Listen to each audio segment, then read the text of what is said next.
Welcome to episode 3 in the series Energy and Climate Change. Well, in the first 2 episodes, you've learnt more about how electricity is made and some of the important people that made those discoveries many years ago. You've also understood how energy is used and often wasted in our homes and in our schools, and how we can make some small changes in order to save electricity. In episode 3, we are going to look at climate change and what part we as humans play in changing this planet that we live on. Now, I'm sure you've heard of the word climate change, but what does it mean? It's all over the newspapers, social media, and the news channels. Lots of people seem to think that it's something very, very important. So what is climate change? Why does it matter, and how will it affect us now and into the future? When you look out of the window, it may be sunny, it may be rainy, it may be snowy. But whatever it's doing at that moment, that is called weather, and that is not climate. The climate is the term we use to describe the weather in a particular area over a period of time. One way to measure the changes in climate is to measure the weather in a particular area over about 30 years. We can then see how climate is changing over a period of time. Ever since the world began, the climate has varied. But what's different now is that the change is happening very, very quickly, faster than any other period over millions of years. Almost all climate scientists are now convinced that the increasing amount of greenhouse gases in the atmosphere is what is speeding up climate change. Carbon dioxide is a greenhouse gas, one of the gases that causes the greenhouse effect. Greenhouse gases create a blanket around the Earth and trap the heat from the sun in our atmosphere. We need carbon dioxide in the atmosphere, but the amount of it has increased a lot over the last 200 years. That's because since about 200 years, humans have been burning lots of fossil fuels, coal, oil, and gas, all of which release carbon dioxide into the air when they're burnt. Fossil fuels are not just burned in the engines of our cars, lorries, buses, trains and planes. They are also burnt in our homes to make heat and hot water. And as you know, in power stations to create the steam, which turns the turbines, which turns the generators to create the electricity we use every day at home, at school and at work.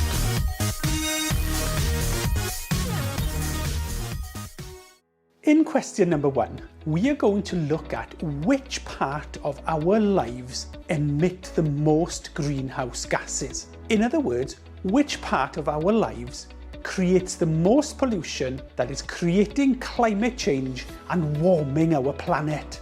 If you open your booklet to the next page, you will see a list of 6 different ways that carbon and greenhouse gas emissions are created. You will also see a pie chart which represent how much emissions each sector contributes to climate change.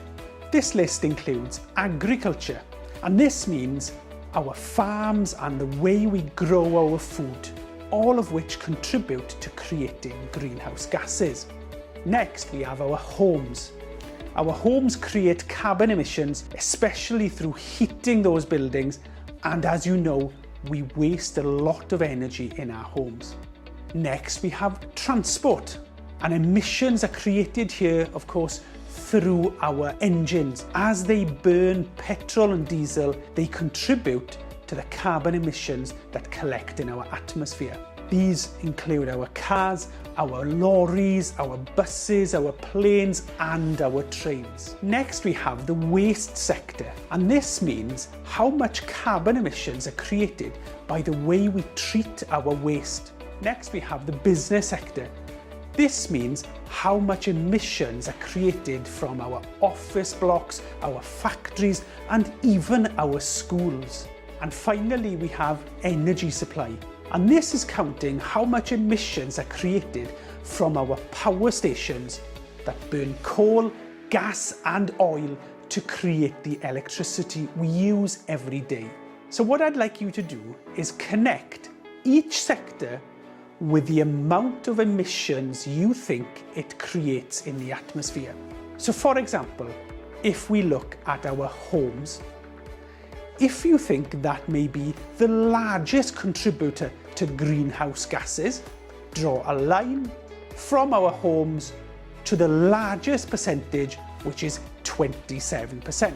Then go through each sector and decide how much you think each one contributes to climate change. Connect each sector with a percentage, and then we'll go through the answers together. Okay? Good luck.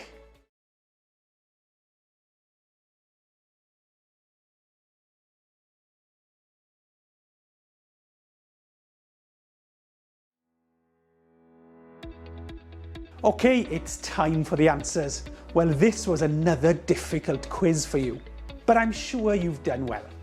So the sector that contributes most of our greenhouse emissions is transport, which creates about 27% of all the emissions.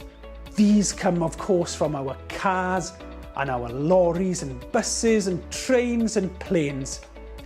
One way of cutting down on this would be to walk more, use a bike, buy electric cars, or even travel less. Next on the list is our energy supply, the way we create electricity in our power stations.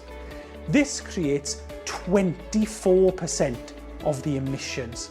As you already know, this comes from burning coal, gas, and oil in our power stations. Now, one way of reducing this would be to use less electricity, or of course, create electricity from renewable energies, our wind, our solar, and our hydro. Next on the list is our businesses, and these of course include the office blocks, the factories, and our schools. Now these generate about 20% of all the emissions. I'm sure a lot of you know how to save electricity in your school by now, and maybe it's an opportunity for you to tell people in your family that work in office blocks and in factories some of those tips that you've learned to save electricity. Next on our list are our homes. They contribute about 15% to the greenhouse gas emissions. In our homes, we can do some changes like reduce how much electricity we use by switching off appliances that we don't use, or even turning the thermostat, the heating down in our homes, and maybe wearing an extra layer or a coat. Next on our list is our agriculture and farming. This contributes about 10% to the overall greenhouse gas emissions. Now, a few tips about reducing emissions from farming would be possibly to reduce how much food we waste, and maybe cutting back on things such as eating meat or eating food that is out of season and needs to be flown into the country. And the last one on our list is our waste. This contributes only about 4% to our overall greenhouse gas emissions. Now, one of the reasons for this is the fact that we recycle far more than ever before. But there's lots more that we can do. But it is still important that where we can, we reduce the amount of waste we create, reuse as much as possible, and of course, recycle. The planet is on average about 1 degree Celsius warmer than it was 200 years ago. That may not sound like much, but it's having a big effect on the planet. Major storms, flooding and droughts are happening more and more across the world. And as more ice melts in the Arctic and Antarctic, sea levels are rising, threatening low-lying villages, towns, cities around the world. In 2015, the world's leaders agreed in a big meeting in Paris that they would work towards stopping the planet's temperature from rising more than 1.5 degrees Celsius by the year 2100. Making that agreement was one thing, but countries have yet to agree what changes they will make to tackle the challenges ahead of us. But what can we all do?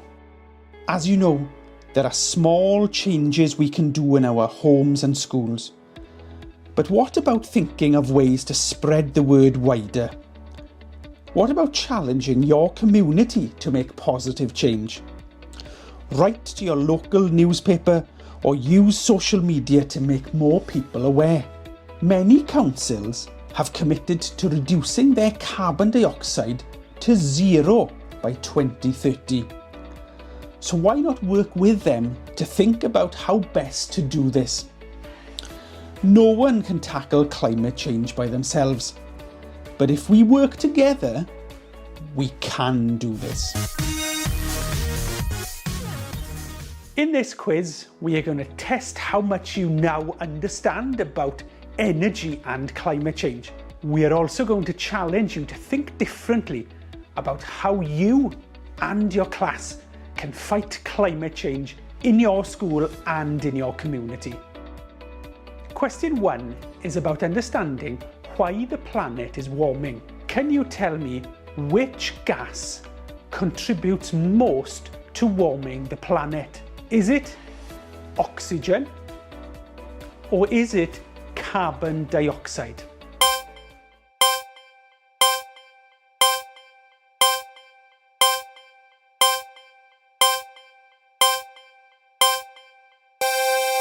Well, the answer is carbon dioxide.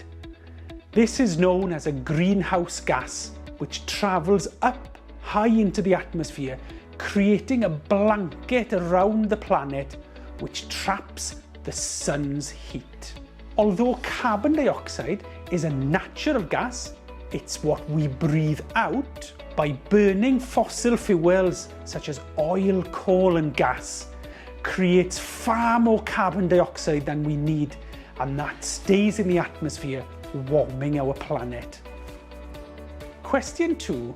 What is the greenhouse effect? Is it the way that gases are trapping heat around the planet, warming the planet and changing the climate? Or is it the fact that because the world is warming, we can now grow food in greenhouses anywhere in the world?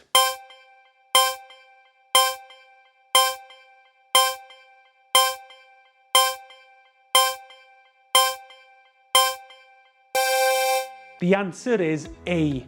The way that gases that we create travel up to the atmosphere and heat up our planet, warming and changing our climate. Question 3. What percentage of scientists across the world agree that climate change is happening because of the way we as humans live our lives? Is it A, 50%, about half, or is it B, 99%?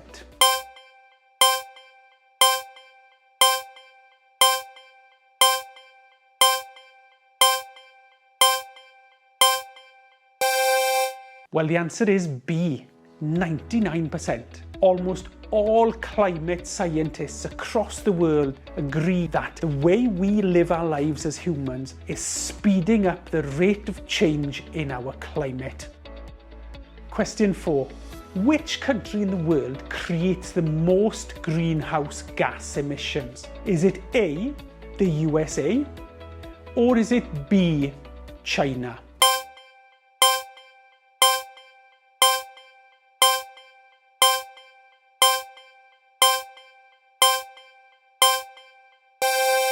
Well, the answer is B, China. China produces most of the world's products. This means it needs to produce a lot of energy. Lots of this comes from burning fossil fuels. And in fact, China burns half the world's coal.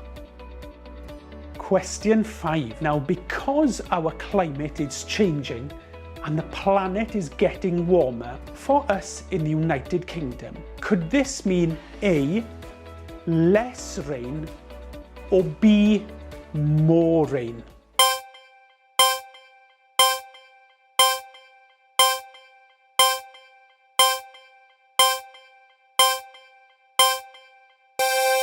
Well, the answer is B, more rain. In fact, scientists believe the UK will see far more periods of heavy rain leading to flash flooding. Question 6. In a recent report, it was highlighted that many people across the world are very vulnerable to climate change. This means that their lives will be affected substantially if the climate changes. But how many people across the planet do you think climate change will directly affect? Is it A, 4 billion people, or is it B, 20 million people?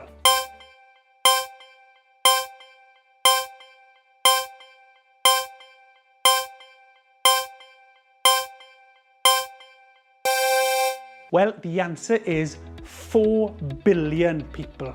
These include people who live near the sea or some rivers, people who live in countries that suffer from droughts and periods of dry, hot weather. Question 7. If we as humans do not limit global temperature rise of 1.5 degrees Celsius by 2100, how many species of animals do they estimate that will go extinct? Is it A, 1 million, or B, 100,000?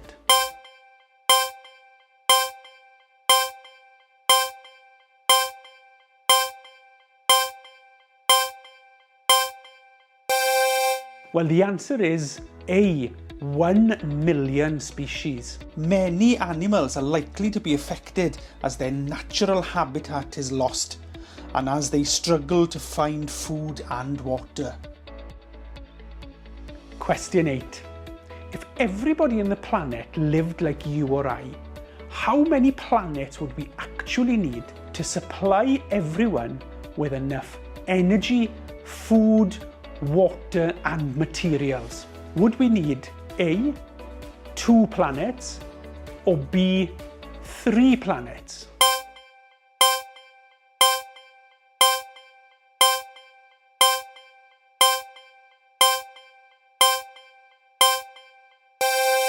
Well, the answer is B, 3 planets. Due to the fact that we consume so much of the world's resources, if everyone was doing the same, we would soon use up everything this planet can offer. Question 9. The Amazon rainforest in Brazil is one of the largest rainforests on the planet. It has such a variety of species of animals and plants, and it contributes to keeping the planet cool. It creates the oxygen we need, and it also pulls in a lot of the carbon dioxide through the trees. But we are cutting down the Amazon rainforest at a tremendous rate. So the question is, what size of area are we losing in the Amazon every year due to the fact that we are cutting down so many trees? Is it A, the size of Wales, or B, the size of France?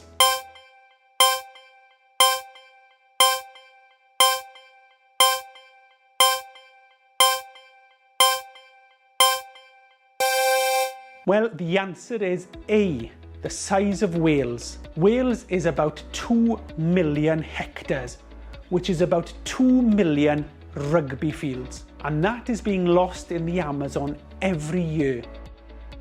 Question 10.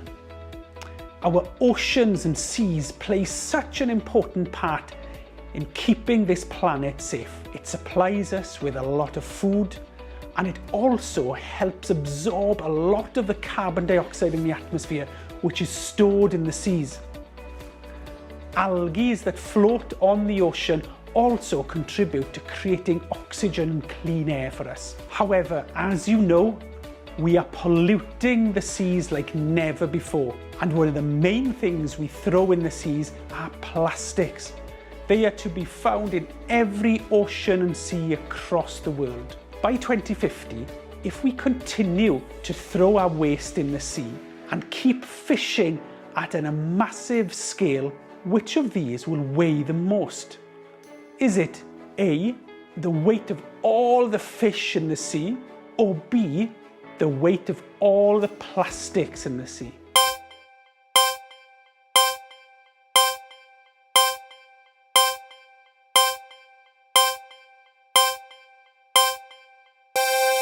Well, the answer is B, the weight of all the plastics in the sea.